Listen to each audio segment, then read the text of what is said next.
En tout cas, bravo pour les transports en commun parce que vous êtes à l'heure. Et on aimerait qu'il en soit toujours de même.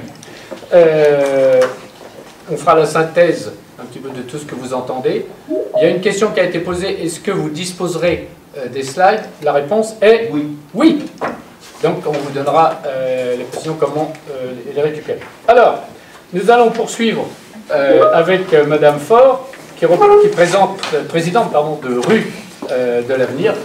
D'abord, peut-être vous nous expliquerez ce qu'est Rue de l'Avenir, avant toute chose. C'est à vous, Madame. Moi, je fais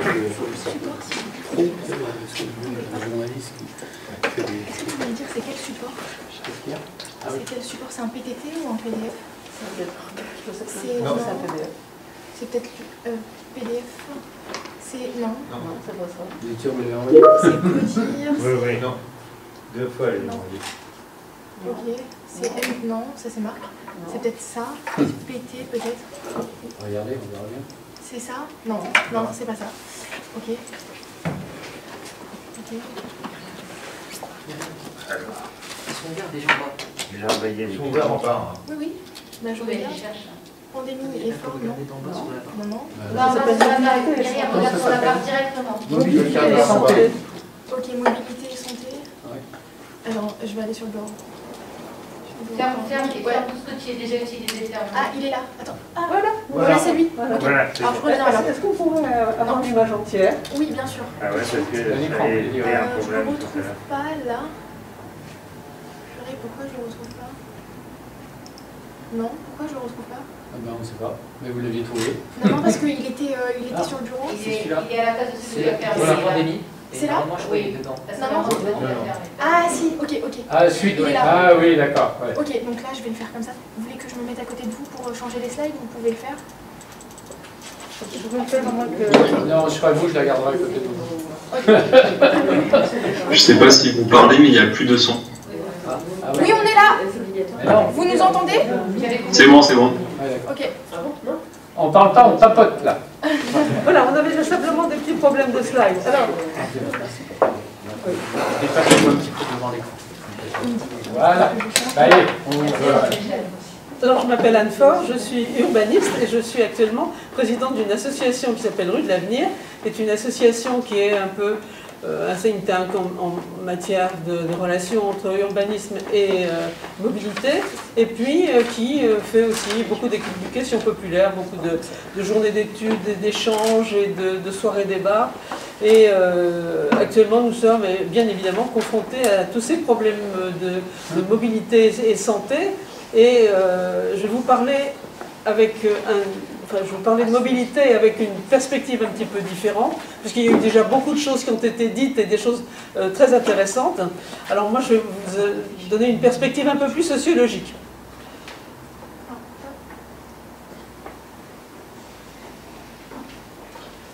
Voilà. Alors, bien évidemment, comme on l'a vu tout à l'heure,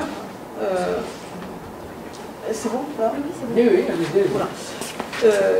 Les pandémies ont pesé sur la forme de la ville dans l'histoire, et puisque la forme de la ville a été impactée par les pandémies, bien évidemment, la mobilité urbaine et la mobilité en général a aussi été impactée.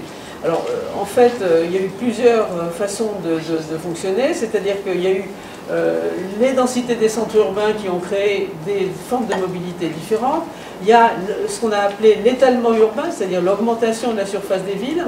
Il y a aussi la façon dont les villes ont accueilli, se sont transformées pour accueillir les modes motorisés. Et tout ça, ça a fait que, en fonction de problématiques qui étaient des problématiques de santé, on a eu des formes de mobilité qui ont aussi évolué un peu de la même façon que la forme de la ville en général. Voilà. Alors en fait, on a dit souvent que la France était le pays du tout-voiture, ça n'a pas été complètement faux à certaines époques, mais c'est assez intéressant de voir comment on est passé de cette philosophie du tout-voiture à ce qu'on observe actuellement, qui est une remise en cause, pas totale, mais une remise en cause partielle de cette problématique qui a été quand même un peu pesante à certains points de vue. Alors, en fait, qu'est-ce qui s'est passé il y a une cinquantaine d'années? Il y a eu peu plus maintenant, c'est que la forme de la ville a complètement changé.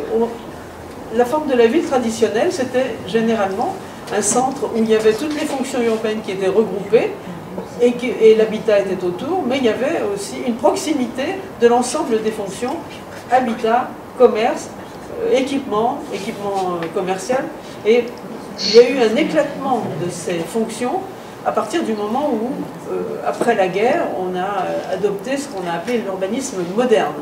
C'est-à-dire que la ville, qui était un lien très fort entre toutes les activités, est devenue une ville monofonctionnelle avec des secteurs très particuliers où on avait d'un côté l'habitation, de l'autre côté les emplois, de l'autre côté les secteurs de loisirs, on regroupait les stades et un certain nombre de choses, et ce qui fait qu'il n'y a plus la possibilité d'aller à pied ou en vélo par exemple d'un endroit à un autre, mais que par contre on était obligé de prendre sa voiture. Donc cette nouvelle ville, qui était la ville qu'on a vue à l'extérieur des villes traditionnelles, et qui, il faut bien savoir que certaines villes en France après la Deuxième Guerre mondiale ont doublé leur surface. Donc ça a impacté énormément d'habitants qui se sont regroupés dans ces nouveaux espaces. Alors, il y a eu d'une part des terrains ruraux qui étaient disponibles à l'époque et qui ont été transformés en villes nouvelles, plus ou moins formelles, mais il y a eu beaucoup d'urbanisation nouvelle. Il y a eu le logement de masse, la voiture, la motorisation individuelle de masse qui est apparue au même moment. Et puis ensuite, il y a eu l'expansion du pavillonnaire. C'est à partir de 1968, les Chalandonnais, c'est-à-dire que le ministre Chalandon a permis des prêts bonifiés pour les personnes qui voulaient se loger en pavillonnaire, et ça a donc éclaté complètement la structure urbaine, et on a retrouvé à ce moment-là des captifs dans ces zones-là, et ce sont les gens qui n'avaient plus accès au transport collectif qu'on ne peut pas installer dans les secteurs pavillonnaires, et on a vu maintenant, au bout de quelques années, que ces gens qui étaient captifs étaient devenus des gens extrêmement frustrés.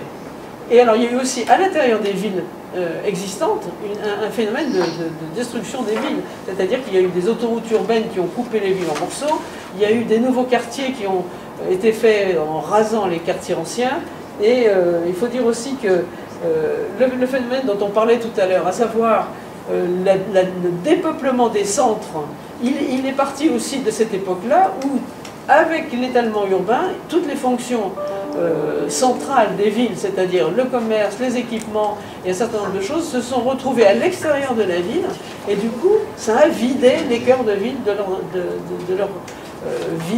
leur vitalité, de leur animation, et c'est un petit peu ça maintenant qu'on paye, c'est ce départ de toutes les fonctions urbaines à l'extérieur de la ville traditionnelle. Voilà, donc ensuite, ce qu'on peut dire en faisant un historique très rapide, c'est qu'en fait, les premiers pays qui se sont rebellés contre ce phénomène, ce mouvement, ce sont les pays du Nord, et notamment les Pays-Bas. Les Pays-Bas, c'était au départ l'objectif de la sécurité des enfants, qu'on ne pouvait plus assurer dans cette nouvelle urbanisation, et qui était complètement dédiée à la voiture et plus du tout aux personnes, enfin, où l'objectif de sécuriser la vie des personnes était beaucoup moins pris en compte. Alors il y a eu tout un système qu'on a appelé le WONER, c'est-à-dire des quartiers résidentiels qui étaient protégés avec des limitations de vitesse, et le premier document réglementaire qui a été fait sur ce thème-là a été fait en 1976 aux Pays-Bas. Alors, parallèlement au Danemark aussi, il y avait des politiques très volontaristes d'organisation de la ville à partir du transport collectif. Il y a eu aussi des politiques fiscales très dissuasives. Ça, c'est intéressant parce que les deux pays ont fonctionné ensemble et à peu près à la même période. Alors ensuite... Ah oui, alors voilà, ce sont deux artisans très importants de toute cette réflexion sur qu'est-ce que c'est que la ville et comment est-ce qu'on peut lui redonner son caractère humain. Il y a eu deux Néerlandais très connus dans nos milieux. Il y en a un qui s'appelle Hans Monderman, qui a préconisé aussi les espaces ouverts et partagés, c'est-à-dire ralentir la circulation pour que les gens puissent pratiquer les espaces publics ensemble. Et puis il y a eu aussi Joost Wall qui a aussi travaillé en France, notamment à Chambéry, mais moi j'ai travaillé avec lui aussi à Amiens, et ce sont des gens qui ont vraiment contribué à faire changer la façon dont on ressentait les besoins de mobilité.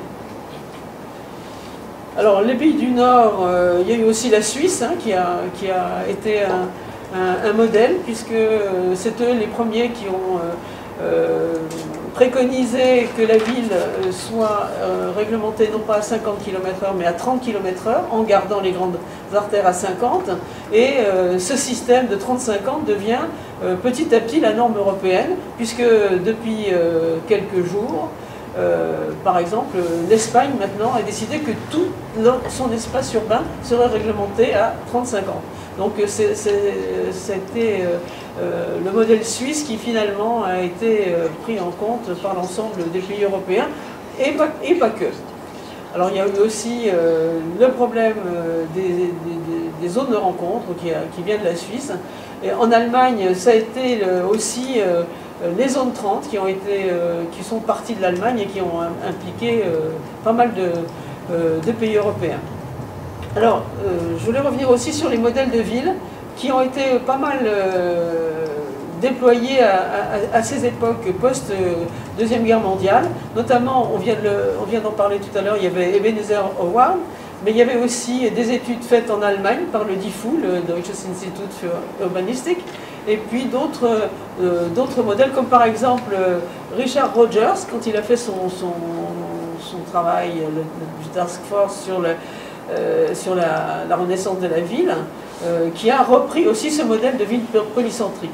Le polycentrisme, ça permet d'éviter que les gens se déplacent dans la ville-centre pour n'importe quoi. Il y a des annexes de toutes les fonctions urbaines dans ces centres secondaires, et ça permet aussi d'éviter que les temps de déplacement soient trop grands et que l'environnement soit plus impacté. Donc ce problème de ville polycentrique, on en a parlé à différentes époques de la réflexion, de la pensée sur l'urbanisme, et maintenant ça revient en force parce que ça répond un peu aux problèmes qui se posent actuellement. Ensuite, bon, alors on va pas parler des pays du Sud, on va aller plus loin.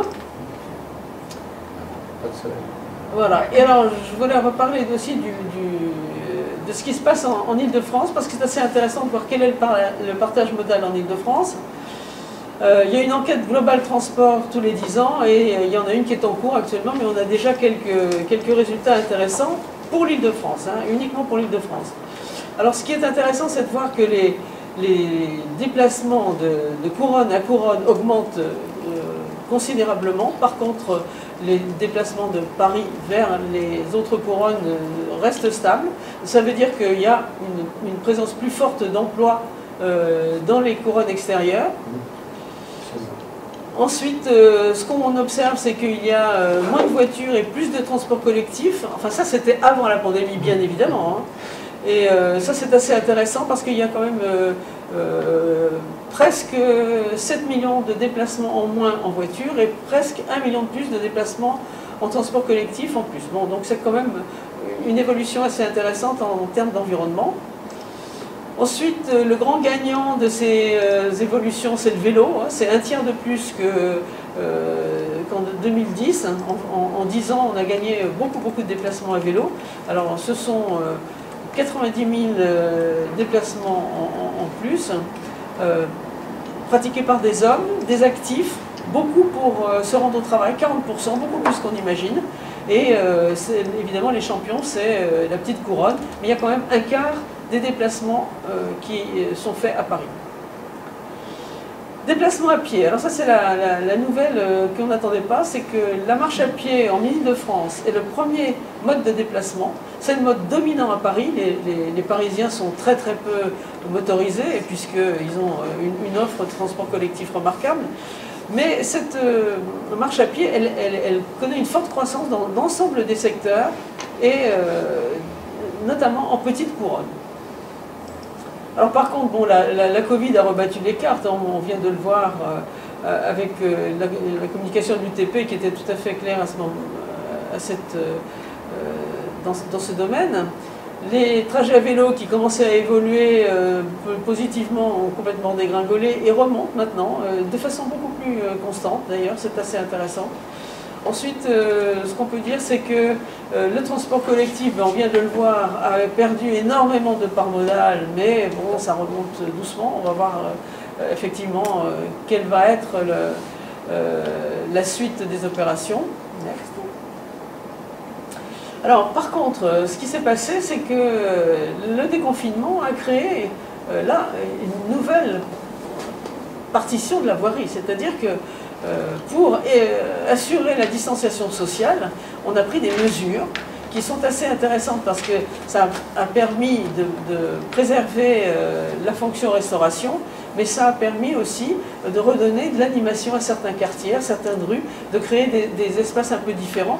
Et on va voir si ce mouvement-là se pérennise. C'est assez intéressant et assez inédit. Alors par contre, on a parlé tout à l'heure de l'urbanisme tactique. Moi, je voulais en revenir là-dessus parce que c'est tout à fait intéressant, ça a été tout à fait efficace, mais par contre, le fait de faire quelque chose de façon très rapide, avec des moyens très simples, avec l'objectif de pouvoir faire évoluer, ça n'a pas toujours été possible. Parce qu'en fait, il y a eu des choses qui ont été faites sans réflexion préalable, un peu n'importe comment et pas toujours très très bien, et finalement, comme il y avait déjà une grogne contre le vélo, ça a augmenté la grogne contre le vélo et il y a des tas d'endroits où ces aménagements transitoires ont été supprimés très rapidement.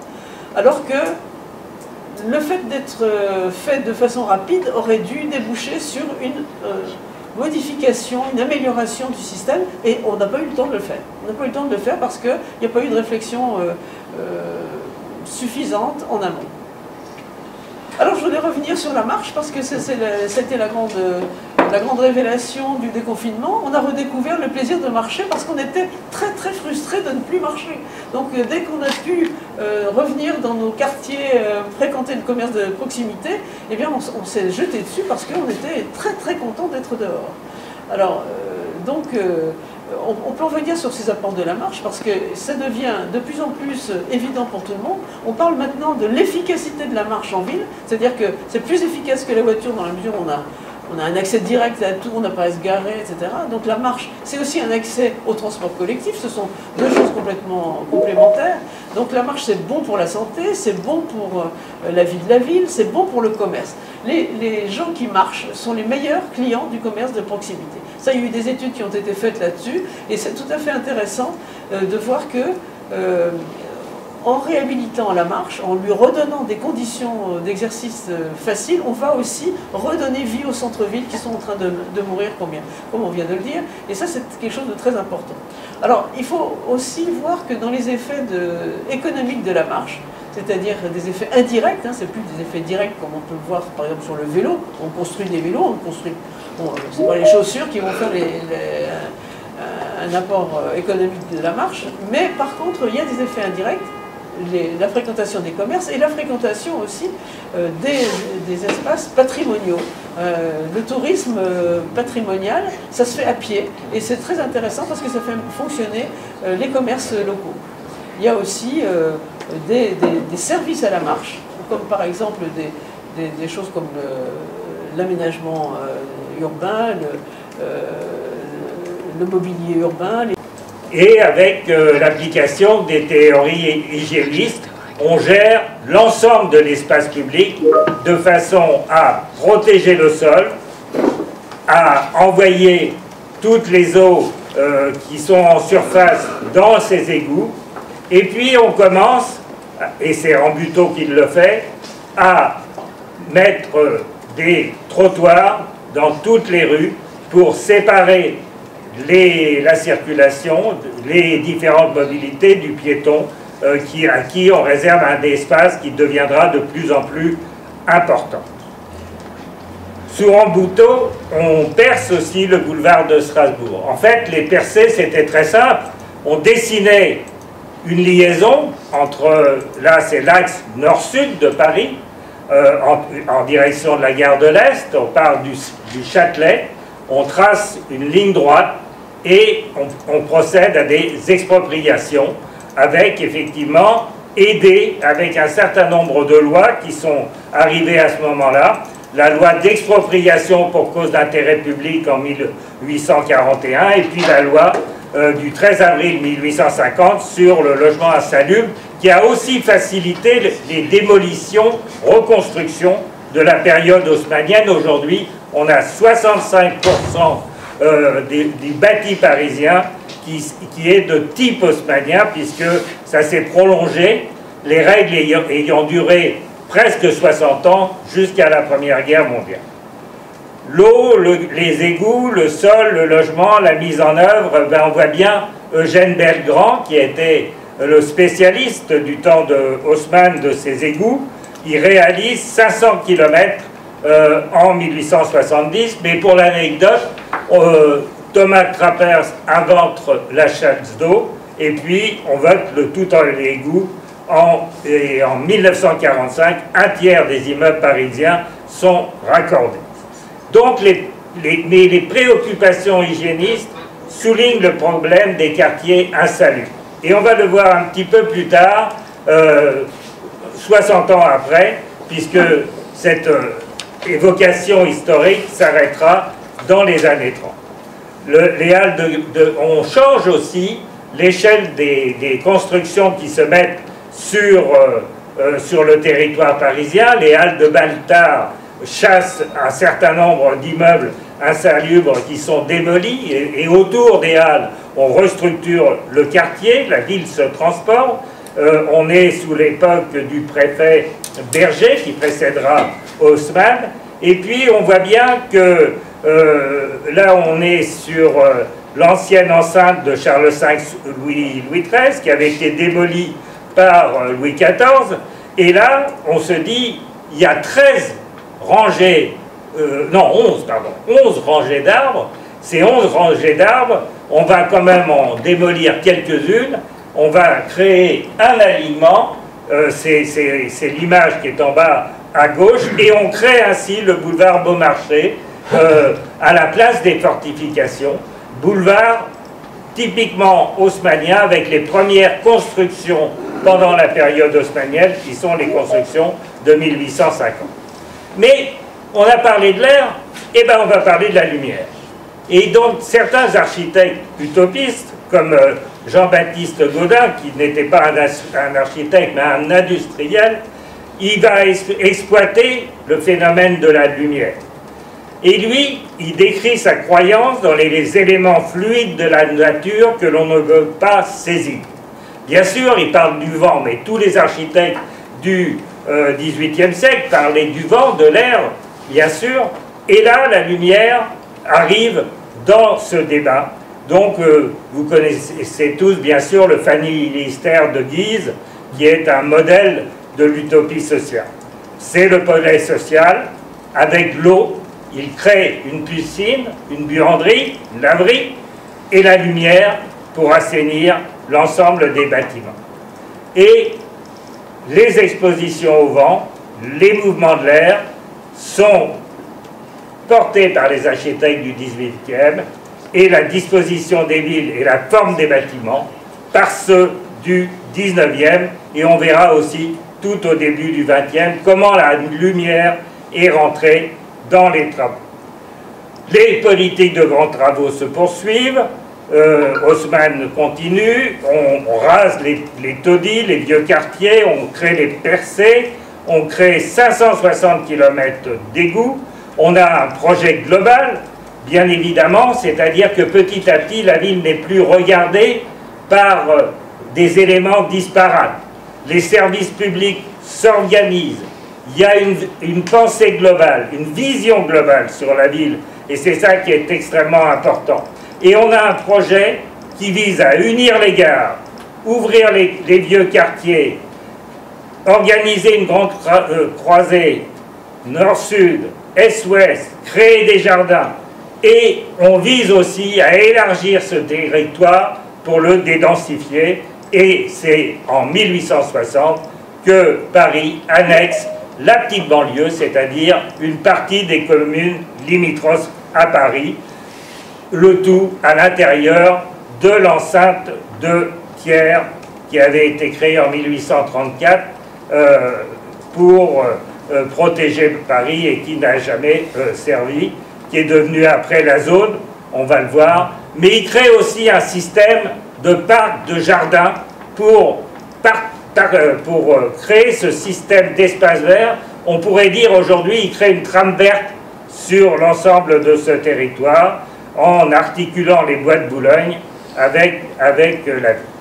Alors, quelques profils de cette grande avenue qui sont les grands boulevards et où on voit cette configuration où 50% sont réservés aux mobilités et 50% réservés aux piétons pour des actions de commerce, mais pour aussi se promener, pour de multiples usages. C'est la ville aussi du piéton, puisque au XIXe siècle, la ville était majoritairement piétonne. On continue à assainir la ville. On a quelques images des percées qui ont été faites effectivement par des peintres, Pissarro, Fristolo, et donc ces peintres montrent cette caractéristique propre de Paris que l'on verra aussi à Barcelone, puisque en 1853, Cerda construit la ville après quelques nombreux échanges avec Haussmann. Le préfet Poubelle, qui participe aussi à cette vision hygiéniste de la ville, et puis, comme je vous l'ai dit tout à l'heure, eh bien, les services s'organisent. Un seul service, c'est l'origine des services techniques de la ville de Paris, qui ont aujourd'hui beaucoup plus de 200 ans. On arrive à la tuberculose, qui commence à frapper Paris, et cette tuberculose, on identifie quelques quartiers insalubres. Alors bien sûr, Robert Koch avait découvert le bacille, et il y a un point qui est extrêmement particulier, c'est qu'on invente deux médecins inventent le BCG au début du XXe siècle, en 1920, et effectivement, en inventant le BCG, on généralise cette lutte contre la tuberculose jusqu'en 1940, où les vaccins sont généralisés et rendus après obligatoires. Eh bien, j'ai une interrogation, je vais aller très vite jusqu'à cette conclusion, puisque on va passer par tous les visionnaires, la ville nature, etc., etc. Moi, je vous ai préparé cette présentation pour vous donner à voir, parce que l'architecture, ça se sent, ça se comprend, avec les plans qui se succèdent et qui permettent d'expliquer un certain nombre de choses, jusqu'à cette architecture de la lumière qu'on retrouve dans la Villa Savoie à Poissy, construite par Le Corbusier au moment où se publie la Charte d'Athènes. Et ma conclusion, je vais y arriver parce que, avant qu'on me dise que je suis en retard, eh bien, le rôle de l'ensoleillement dans la prévention de la tuberculose est devenu négligeable à partir de l'invention de la pénicilline. Et moi, mon interrogation, et celle que je souhaite pour laquelle on essaye de trouver une réponse, c'est qu'est-ce qu'il en sera le lendemain du jour où on sera tous vaccinés, de toutes nos bonnes visions de la ville du futur telle qu'on l'imagine aujourd'hui.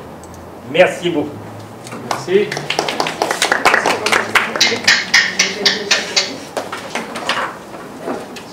Bien. La mauvaise nouvelle, c'est que me revoilà. Est-ce que vous avez des questions à poser? Je regarde s'il y en a. C'était très intéressant, hein. Je te remercie. Je t'en prie. Tu termines sur la tuberculose et la pénicilline, qui, je rappelle, est un antibiotique, et qu'actuellement, nous luttons contre un virus. Et que le combat n'est pas le même. Voilà. Mais les combats sont pas. Voilà. Bon, il n'y a pas de questions, tout paraît clair? Une fois. Du Grand Paris. Eh bien, vous allez en entendre parler maintenant.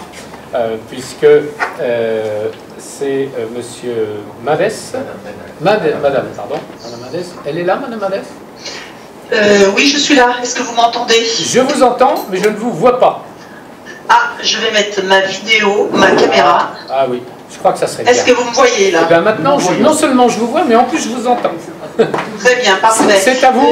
Oui, vous avez 20 minutes. J'ai compris que c'est à moi de projeter. C'est à vous, oui, tout à fait. Très bien. Vous avez la parole. Est-ce que vous voyez mon écran? Oui. Écoutez, jusqu'ici, tout va bien. Parfait, alors. Oui, merci beaucoup pour cette invitation. Juste quelques petits mots d'introduction pour vous dire que, effectivement, la Société du Grand Paris est la société qui a été missionnée en 2010 par l'État et par l'ensemble du collectif pour travailler et porter les travaux. Donc, la Société du Grand Paris est maître d'ouvrage de l'infrastructure et des gares du Grand Paris qui seront ensuite remis en exploitation à Île-de-France Mobilité, qui est l'autorité organisatrice des transports en Île-de-France, comme vous le savez. Donc, on est vraiment maître d'ouvrage des travaux. Pour les 200 km de métro automatique, et pour les 68 gares, dont 80% sont en interconnexion avec le réseau existant.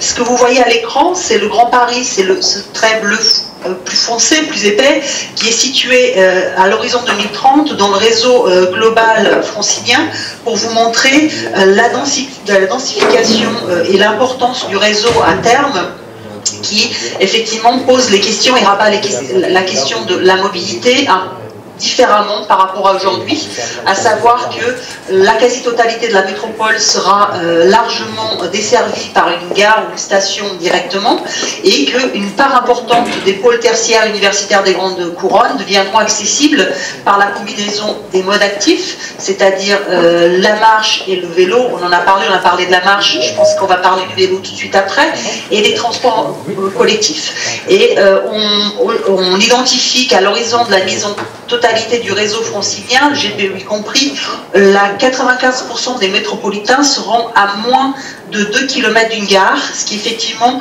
nous amène à nous projeter un tout petit peu différemment. Alors le Grand Paris Express, et c'est la raison pour laquelle je viens m'exprimer aujourd'hui, n'est pas qu'un projet de transport. La réussite pour nous, Société du Grand Paris Express, porte aussi sur la manière dont on va réussir à intégrer ce projet de métro dans le territoire, dans les territoires, puisque c'est pas un territoire, mais on considère bien qu'on se doit de traiter chaque gare en se projetant dans le territoire qui lui est propre. Et par conséquent, c'est la raison pour laquelle je viens vous parler aujourd'hui d'espace public, puisqu'un des projets qui accompagne le Grand Paris Express, ce métro, c'est effectivement la qualification, la requalification des espaces publics aux abords. Donc vous voyez ici la carte de l'ensemble du réseau d'espace public autour de l'ensemble des gares, GPE et autres, celles qui existent, celles qui sont en train d'être créées, dans une distance, on a parlé tout à l'heure de la ville du quart d'heure, qui est une distance parcourue à 15 minutes à pied autour de chacune des gares, et vous voyez l'ampleur que ça prend en termes d'espace public. Alors, en termes d'espace public, notre cadre de travail, c'est ce qu'on appelle les pôles d'échange. Alors, juste, je m'arrête un tout petit peu sur ce terme. Qu'est-ce que c'est qu'un pôle d'échange? Le pôle d'échange, c'est l'organisation autour d'une gare, enfin, autour d'une infrastructure. En Île-de-France, on parle de la gare, puisque essentiellement, la quasi-totalité des pôles d'échange sont vraiment sur un système ferroviaire. Et on traite la question de l'organisation dans un périmètre donné. Nous, on considère que le périmètre donné, c'est 300 mètres autour de chacune des gares, pour traiter l'ensemble des mobilités nécessaires à rabattre sur ce système ferroviaire. Et avec deux objectifs en termes de mobilité, qui sont d'une part permettre l'accessibilité à tous, ça veut dire il y a l'accessibilité au sens personne à mobilité réduite, mais il y a aussi la mobilité au sens large, le rabattement bus, les cheminements piétons, le rabattement vélo, mais aussi toutes les mobilités nouvelles ou en devenir. Et vous allez voir que justement cette question de la mobilité est vraiment centrale dans notre approche de la création et de la prise en compte et du traitement de l'espace public. Je vais vite parce que j'ai peu de temps et j'ai beaucoup de choses à vous dire. Et le deuxième objectif, c'est d'aller vers plus d'équilibre de la mobilité. Et bien évidemment, ça passe par la réduction d'utilisation individuelle de la voiture particulière. Il a été beaucoup question du partage des véhicules. C'est vrai que dans cette période de crise sanitaire, on en parle un tout petit peu moins, mais il est important effectivement de garder à l'esprit que quoi qu'il arrive, il y a des territoires où on ne pourra de toute manière pas lutter contre l'utilisation de la voiture particulière. Et donc nous travaillons autour de ce périmètre avec l'ensemble des parties prenantes, Île-de-France Mobilité bien évidemment qui est l'autorité organisatrice, je l'ai dit, et les territoires dans une double approche qui est à la fois d'accompagner la nouvelle mobilité en se projetant, et là c'est vraiment un des points importants dans la démarche qu'on mène et dans le travail que nous menons collectivement, et aussi de réussir à transformer, à accompagner la transformation des quartiers qui sont soit existants, soit en devenir, soit pourront être construits après l'arrivée du Grand Paris Express. Alors je dis que l'anticipation est importante et parce qu'on se projette, on doit se projeter, et c'est là où tout notre travail est important, c'est qu'on doit anticiper l'arrivée de cette nouvelle mobilité, on doit anticiper sur la transformation des quartiers avec des nouveaux services, des logements supplémentaires, sans toutefois, comme on doit se projeter à l'horizon de la mise en service totale du GPE, sans vraiment véritablement savoir, heureusement d'ailleurs, savoir ce qui va être exactement la mobilité, et ce que ce sont exactement les quartiers dans ces gares. Ce qui, du coup, nous amène à travailler vraiment sur l'évolutivité des espaces et la modularité des espaces, et vous allez voir comment est-ce qu'on le traite. Alors, quelques images, juste pour vous dire que le temps illustrer le propos sur la question du temps, qui est vraiment une notion importante dans la construction de notre démarche, qui est qu'effectivement, on se doit, nous arrivons dans des espaces qui sont existants, donc on se doit de tenir compte de l'existant, on doit se projeter, j'en ai parlé, mais on doit aussi accompagner tout ce qui se passe en phase chantier, à l'arrivée du métro, à l'arrivée ensuite, peut-être d'autres modes de transport, on l'a mis ici par exemple l'arrivée d'un tramway et ainsi de suite. Donc vous dire que la chronologie dans le temps, c'est-à-dire que l'arrivée de la gare n'est pas une fin en soi, mais qu'on se doit vraiment de se projeter pendant, avant, pendant et après, intégrer le patrimoine existant. Et dans cet espace, dans ce temps chronologique, on doit aussi pouvoir se projeter dans ce qu'on appelle la saisonnalité. Il est évident que l'espace public, on le perçoit pas et on le pratique pas de la même manière en été qu'en hiver, et de la même manière, l'espace public, nous ne le pratiquons pas pareil en semaine que le week-end, ou le matin comme l'après-midi. Et il y a une particularité des espaces publics autour d'une gare, c'est qu'effectivement nous sommes dans des espaces qui sont extrêmement contraints et très sollicités à des moments très ponctuels de la journée, c'est-à-dire qu'ils sont particulièrement sollicités à l'hyperpointe du matin, un peu moins le soir, mais on a le même phénomène, et que le reste du temps de la journée, on doit pouvoir accueillir d'autres usages que ceux liés strictement au rabattement vers les gares. Alors, nous identifions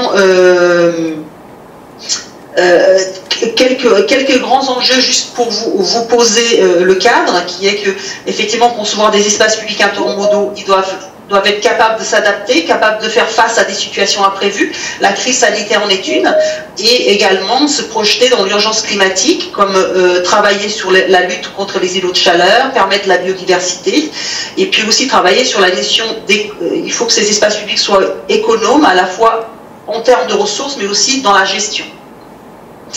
Et j'ai identifié quatre grands enjeux majeurs qui sont à la fois au niveau de la société, de la civilisation, et puis aussi des éléments climatiques, à savoir les enjeux de mobilité. J'en ai largement parlé, donc je ne vais pas revenir, et puis Anne-Flore en a aussi parlé, je ne vais pas y revenir. Et puis les enjeux écologiques, qui sont effectivement plutôt sur l'aspect de la biodiversité, le vivant dans la ville, et comment on doit faire en sorte que les espaces publics aux abords de la gare doivent contribuer aussi à la biodiversité urbaine.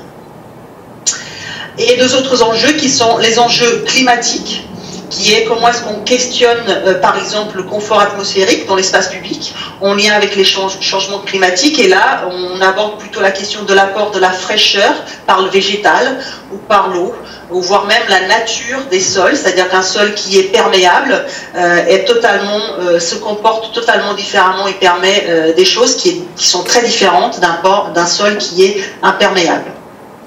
Et puis un dernier enjeu qui est l'enjeu de l'hospitalité, et c'est vraiment un jeu qui prend tout son sens à l'heure actuelle, qui est qu'un espace public doit être vraiment capable de considérer l'usager au sens large, et doivent permettre vraiment, et on a beaucoup été questionné sur ce volet-là pendant la phase de confinement. Beaucoup de gens nous ont questionné sur comment est-ce qu'on arrivait qu'est-ce qu'on allait faire de tous ces espaces qu'on est en train de créer si un jour, comme il a été question pendant le premier confinement, certaines gares sont fermées.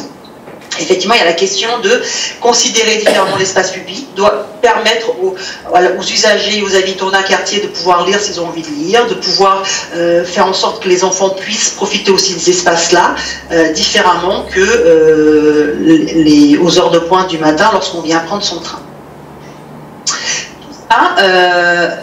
Quelques principes de conception.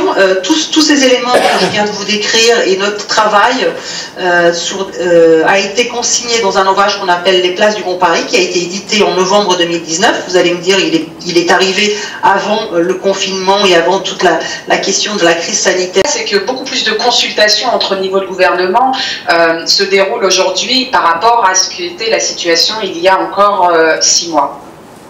La deuxième leçon qui est ressortie et qui a des implications très fortes pour les villes, puisqu'elles sont denses et qu'elles regroupent l'essentiel de la population dans la plupart des pays de l'OCDE, c'est que cette crise a commencé effectivement comme une crise sanitaire, c'est devenu le choc le plus important en réalité depuis la Grande Dépression et y compris après le 11 septembre dans les pays de l'OCDE, avec des baisses de PIB qui vont jusque 5 points de pourcentage, mais que les différentes villes et les différentes régions à l'échelle infranationale vont avoir une capacité plus ou moins grande de rebondir face à ces chocs en fonction de leur composition industrielle, en fonction de leur ouverture au commerce international et aux chaînes de valeur mondiale, en fonction de leur structure de marché du travail, et que dans la mesure où la plupart des gens effectivement vivent et travaillent dans les villes, il faut que ces plans de relance intègrent ces spécificités territoriales. Et il est intéressant de voir par exemple en France comment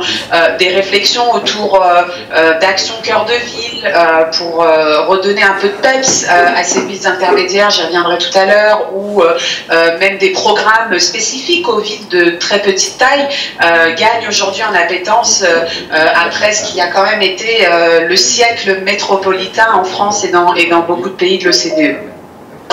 On a aussi redécouvert avec cette crise la nécessité de passer, et l'un d'entre vous faisait la remarque tout à l'heure, d'une logique de mobilité qui en gros consiste à faire déplacer les gens d'un point A à un point B, à une logique d'accessibilité, c'est-à-dire de repenser la ville, l'urbanisme, le développement territorial autour de toutes les conditions qui font en gros le bien-être multidimensionnel du citoyen. Et ça n'est pas juste la productivité et l'accès à l'emploi, c'est l'accès à la santé, à l'éducation, à la culture, aux loisirs, aux espaces verts et au transport et ainsi de suite. Et on a vu des concepts comme la ville du quart d'heure avoir le vent en poupe, avec y compris à Paris et dans d'autres villes en France des adjoints au maire ou à la maire en l'occurrence consacrés à cette problématique-là, mais aussi des concepts comme la ville des 10 minutes à Bruxelles ou la ville des 20 minutes à Melbourne, qui en gros dans un rayon d'1 kilomètre, 1,5 km, 2 km à pied ou en vélo, doivent permettre à l'usager citoyen d'avoir accès à toutes ces dimensions du bien-être grâce à cette redécouverte de la proximité, des circuits courts que le confinement a entraîné à beaucoup d'égards. Et c'est très intéressant de voir la façon dont l'urbanisme tactique ou cette acupuncture urbaine a permis de répondre avec beaucoup d'agilité, de réactivité, de flexibilité à des crises très importantes, en créant par exemple toutes ces pistes CETLAB, ces coronapistes, qui sont d'ailleurs aujourd'hui socialement et politiquement beaucoup plus acceptables qu'elles ne l'étaient encore il y a 2 ans, si l'on s'en réfère à la bronca qui a émergé lors de la fermeture des berges de la Seine à Paris, et donc qui a montré l'agilité, si vous voulez, des villes à répondre à des problématiques très concrètes dans l'urgence, sans avoir nécessairement à entrer dans des schémas de planification assez lourds, assez coûteux et qui prennent du temps, comme ce que peut être par exemple un PLU ou même un SCOT. En revanche, le message qui ressort de ces nouveaux concepts, c'est qu'il faut faire très attention au discours élitiste qui est lié, dans la mesure où tout le monde ne peut pas aller travailler et se déplacer en vélo ni à pied, et qu'il y a aussi un risque, si cette ville des 10, 15 ou 20 minutes est déconnectée de son environnement immédiat et lointain, de recréer des micro-polarités qui deviendront à leur tour des sources d'inégalité et de ségrégation spatiale. Parce qu'en réalité, la ville, ça n'est pas juste le périmètre administratif qui la concerne, c'est le bassin de vie et d'emploi, et donc c'est les trajets domicile-travail. Il ne faudrait pas que la réflexion autour de ces nouvelles formes de micro-mobilité masque le vrai enjeu qui est celui de la cohésion territoriale et de la connexion entre des villes de différentes tailles, notamment grâce au transport public, on y reviendra. On a aussi beaucoup vu la façon dont cette crise avait été avait mis la loupe sur des inégalités flagrantes qui existent dans nos villes et notamment les grandes métropoles. Elle n'a rien révélé de nouveau à ce sujet, mais elle a vraiment été un catalyseur, si je puis dire, de ces inégalités, qu'il s'agisse des sans domicile fixe, des personnes âgées, des femmes dont on sait que le télétravail et la violence domestique ont eu des conséquences très néfaste pendant ces 9 derniers mois. Les réfugiés, les migrants, on suit tous l'actualité, j'ai pas besoin de développer plus à ce sujet. Les personnes en situation de handicap qui ont été somme toute assez isolées lorsque des mesures locales n'avaient pas été prises, et surtout les jeunes qui sont de loin la première catégorie de population qui, sur un plan économique, va être affectée par ces crises, et pas uniquement pour des raisons d'insertion professionnelle, aussi en termes de retard accumulé, de décrochage sur le plan de l'éducation, et effectivement il y a un certain nombre de choses très intéressantes qui ont été adoptées par les maires et par les collectivités territoriales qui sont quand même l'échelon le plus proche des citoyens, pour pallier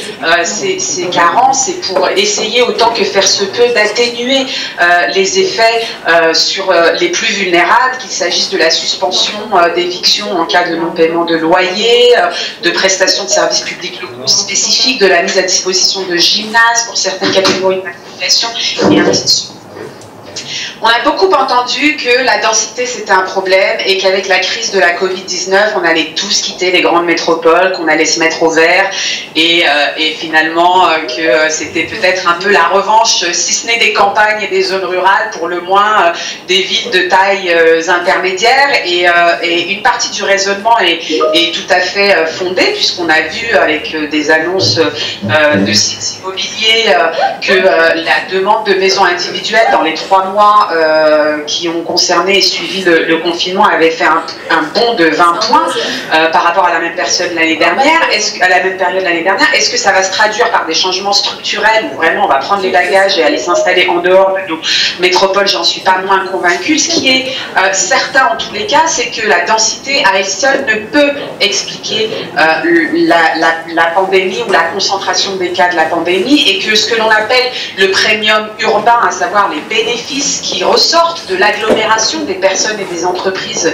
et de leur concentration spatiale ne va pas se transformer en une pénalité urbaine, puisque les analyses que l'on a conduites montrent qu'en réalité c'est la combinaison de la densité et des conditions précaires de vie sur certains territoires qui a été un accélérateur de la pandémie, au point que dans des pays comme dans des villes comme New York par exemple, vous avez eu beaucoup plus de morts dans le Bronx qu'à Manhattan, qui est pourtant plus dense, et au même titre vous avez en Asie des villes qui ont très bien géré la pandémie et qui ont été assez hermétiques finalement à sa propagation, parce qu'il s'y trouve une culture de préparation, de gestion de crise sanitaire, de port du masque et ainsi de suite. Mais ce qui est certain, c'est que dans ces questions sur la densité, on a aujourd'hui peut-être une meilleure compréhension de la nécessaire polycentricité sur laquelle les politiques urbaines doivent reposer dans les différents pays. On ne peut pas avoir des pays organisés uniquement autour de grandes métropoles. Il faut des villes de différentes tailles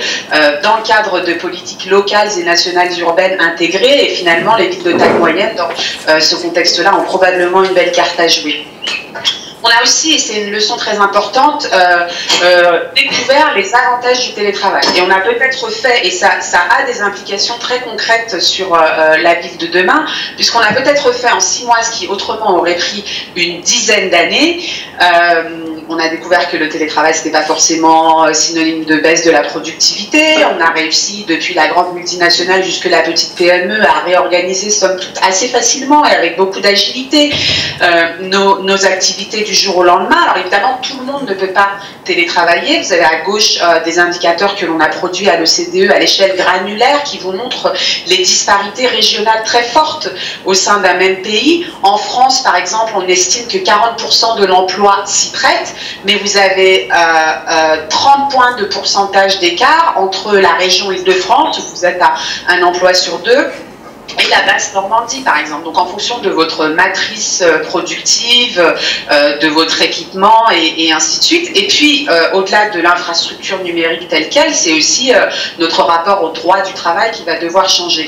Mais ce télétravail et cette emphase sur le numérique, c'est probablement la grande différence de ces crises sanitaires par rapport aux précédentes. Et je suis tout à fait d'accord avec ce qui a été dit tout à l'heure sur le choléra et la façon dont toutes les crises sanitaires précédentes ont donné lieu à des redéploiements et à des réflexions sur la ville. La vraie différence cette fois, c'est qu'on a vu comment on pouvait substituer à une proximité physique, une proximité numérique, et ce faisant, se dire que finalement, on n'avait pas tous besoin de faire la même chose au même moment, au même endroit, de s'entasser dans des métros bondés ou sur des routes embouteillées pour arriver au bureau à 9 h du matin. Et je crois qu'il va y avoir à ce niveau un déclic qui va probablement changer les pratiques à l'issue de la pandémie. Sur le plan environnemental, il est très certain qu'on a aujourd'hui une fenêtre qui, comme je disais tout à l'heure, rend un certain nombre de mesures socialement et politiquement beaucoup plus acceptables qu'elles ne l'étaient il y a encore 2 ans. Et c'est probablement la combinaison de Tu dois vous présenter une étude de l'ESPI, santé-environnement, je suppose, mais... Et Covid, il y a quelque chose sur l'écran, regardez. Ah oui, c'est bon. Voilà. Voilà. Est-ce qu'ils sont là? Oui, oui, c'est moi. Voilà. À côté de toi. Regarde, vous me mettez à ma place ou pas? Oui, je me mets à votre place. Voilà, je me fais virer par une jolie femme. Merci. Hop, bonjour tout le monde. Alors, je me présente, Myriam Bensaad, je suis enseignant-chercheur au groupe Esprit Paris. Plus fort, on me dit. Oui. Très bien. On va présenter avec monsieur Barois-Brice, qui est aussi enseignant-chercheur au groupe de Marseille, au groupe Esprit de Marseille, ainsi que Geoffrey Blaine, qui est enseignant-chercheur aussi au groupe d'Esprit Lyon. On va vous présenter une petite étude, voilà, un petit travail préliminaire sur la relation entre la santé, l'environnement et le Covid-19. Est-ce que Geoffrey, tu es là? Tu m'entends? Oui, je suis là. Vous m'entendez? Oui, on t'entend très très bien. Il faudrait juste que tu me dises pour que je puisse switcher les slides. D'accord, très bien. Okay.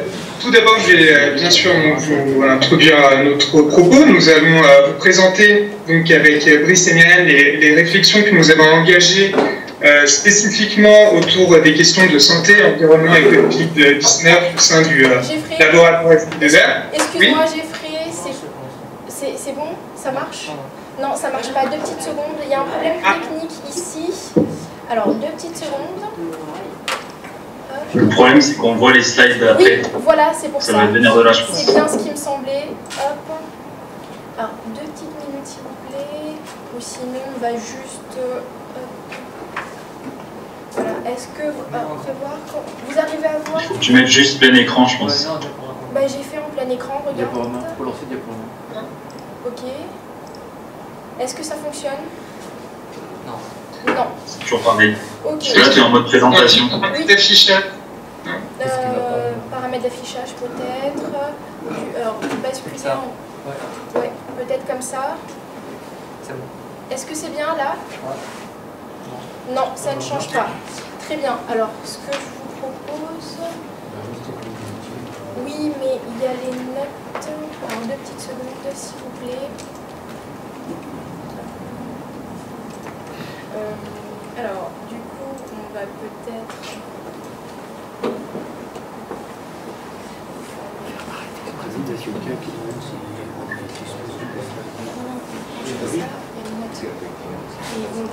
Faut que je mette affichage, mode lecture. Oui, c'est ce que je fais. Tu vas dans l'onglet affichage.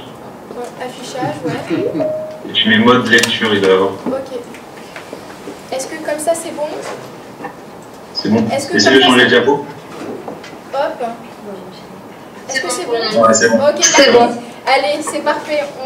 Tu peux commencer, Jeffrey. Merci beaucoup, on enchaîne, allez. Oui, donc comme je vous disais, on va vous présenter les travaux qu'on mène sur les questions de santé, environnement et Covid-19 au sein de l'ESPI2R. Donc mes collègues Myriam Bensad et Brice Barrois vont présenter les premiers résultats d'une démonstration de l'effet de causalité entre pollution de l'air et Covid-19. Pour ma part, je vais commencer par introduire les premières réflexions que l'on porte sur les relations entre santé-environnement, dynamique urbaine et Covid-19. Donc, Hervé Judéo a présenté les relations historiques entre ville et épidémie. Moi, je vais plutôt vous parler donc, des problématiques de santé récentes qui sont liées aux problématiques environnementales que l'on rencontre. Donc, les relations entre santé et environnement sont fortes et prennent de plus en plus d'importance, déjà par un effet mécanique où l'on peut voir à travers la transition épidémiologique. C'est le graphique que vous avez ici à droite. Avec le temps et l'évolution des sociétés, la part des maladies infectieuses, parasitaires et de carence a tendance à baisser pour laisser place à une part plus forte des maladies chroniques et dégénératives, ainsi que des sociopathies. Les principales causes que l'on connaît de cette augmentation des maladies chroniques est bien sûr intimement liée à la transition démographique dans un premier temps, à l'évolution des conditions économiques, des évolutions des conditions de soins, d'hygiène. Et parmi les causes de l'augmentation de ces maladies chroniques, on retrouve aussi, bien sûr, l'augmentation de l'espérance de vie et du vieillissement de la population, qui entraîne mécaniquement l'augmentation de ces maladies. Une amélioration aussi des méthodes de diagnostic des maladies, les facteurs biologiques et génétiques, notamment héréditaires, l'évolution des comportements à risque, notamment la consommation de tabac, d'alcool, notamment chez la femme, qui a beaucoup augmenté depuis 50 ans, et bien sûr une part de plus en plus quantifiable de l'environnement, l'environnement à la fois social, mais aussi l'environnement physique. On peut passer à la diapo. Dans cet environnement physique, bien sûr, on connaît très bien la situation de la pollution de l'air extérieur, qui est un domaine très bien étudié. On sait que l'homme influence la qualité de l'air et que ces problématiques sont fortement urbaines, puisque 3 secteurs, les transports, le résidentiel et l'industrie, sont les principaux émetteurs d'oxyde d'azote, de particules fines, de composés organiques volatiles et de dioxyde de soufre, qui ont pour conséquence de provoquer chaque année environ 48 000 morts prématurées en France. Le Centre international de recherche sur le cancer a d'ailleurs classé la pollution de l'air comme un cancérogène avéré. Cette pollution participe aussi à d'autres problématiques environnementales auxquelles la ville est confrontée, les nuisances sonores, l'augmentation de la température qui provoque des épisodes de canicule de plus en plus fréquents, mais aussi à des échelles plus locales, l'augmentation des phénomènes d'îlots de chaleur urbains. Ces problématiques environnementales font l'objet depuis 15-20 ans, je peux passer à la diapo, d'un réel intérêt de la part des urbanistes. Déjà parce que l'urbanisme durable qui s'est imposé depuis les années 2000 inclut une dimension sanitaire